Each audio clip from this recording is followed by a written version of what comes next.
Happy Friday, everybody! Today I'm having another of my fairy tale paintings in the soon-to-be fairy tale painting book.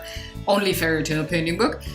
The story about that is in one of the older vlogs. I'm gonna link it in the iCards below, not below, up above.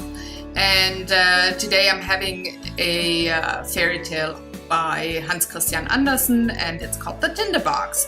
So I read the fairy tale and then took something like a moral or an idea with it after reading, and here's my painting about it. The story and the particular background information is gonna be on my blog in about 10 minutes after this video is published here.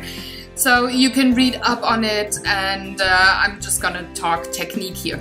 So I'm working with acrylics mostly, though it is a mixed media page here. So I started with 2 sets of brown, like a terracotta, red ochre brown, and a burnt umber, and I just build the main visual on the page and then let it dry. This is pretty much a look into a tree trunk, so you will have some more prominent separation between the outer areas, the dark ones, and the now getting dark ones inside parts of the tree. I'm using Van Dyke brown for the very dark shadows here. I'm just working on the inner parts of the tree for now, just to have light and shadow working. So the midsection will be lit up by tons and tons of little lights as they occur in the fairy tale, and the rest will be pretty dark there.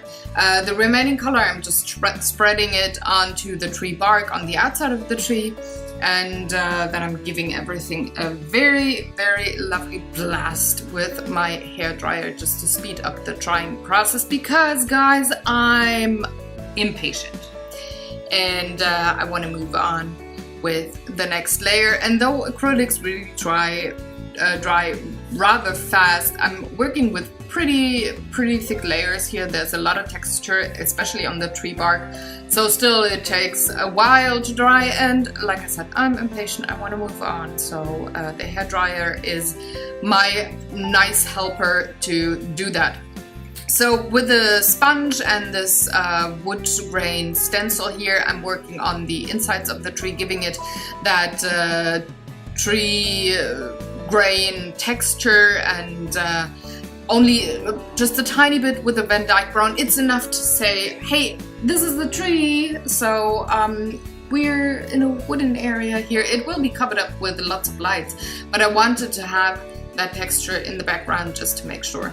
With a tiny bit of black, I'm just enhancing the outlines, or some of the outlines, for the details inside the tree, and just separating the tree bark, which is the outside part of the tree, and the inside part of the tree very, very heavily. Thus I used the black, and then I'm kind of granulating over it just to enhance the texture of the tree bark on the outer sections.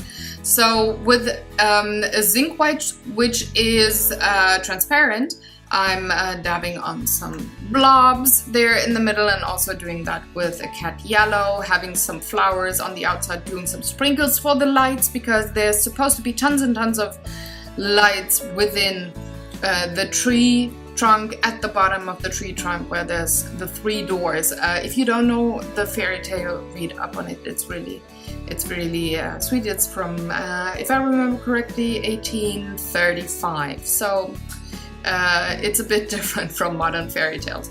Then I took some metal stars that I had in gold and silver, and I'm just placing them as much as I can onto those light bubbles that I painted, and then I'm going over them with a palette knife and gel medium just to keep those stars down, to glue them down, and then using a brush for the whole page to be covered with gel medium, just to have the same texture and have everything glued down that is a loose star at that point. So it's white, but it will dry transparent, so I'm just gonna let it sit and dry, help along with my hairdryer again, just to speed things up.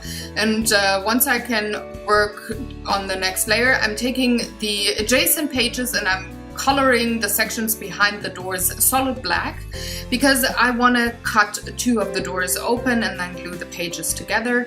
So I need to have a backdrop. I cannot have the book text there, and I chose solid black. So cutting open those doors with an X-Acto knife, and then I'm just gluing everything together with gel medium. Also, the back sides of the doors are colored solid black, so that's what I'm doing here, drying that off. It's super fast. It's the same thing as with the backdrop of when you open the door. Again, like I said, gluing down the pages with gel medium, and that is working pretty well on that paper here. I just have to have a medium heavy coat and everything will stick together, and still the door is open because I didn't glue that part. I was smart. So then I did give it a while to sit and dry, and then I'm adding the final touches. 2 of the dogs that are talked about in the story with a white gel pen, just very goofy, very almost comic-y, and the right one has the Tinder box, so I'm just having that in black and white. Nothing fancy there. I want the page, when it has the closed doors, I want that to be the scenery, like what emotion it conveys, and then something goofy, because then there's goofy parts in the story. That is when you open the door. Giving it a whole solid frame like I like to do with a white permanent marker, and giving it also some of the outlines, and then I'm done. This is my page for the Tinder box, and I hope you enjoyed watching along. If you have any questions or comments, please leave them in the comment section below. Like I said, close-up photos, behind the scenes stories about this page here, and all the other artwork that I did this week is on my blog. So hop on over, have a good read. It's in German and English, so whatever language you prefer. Have a lovely weekend and do all the good YouTube stuff. Bye!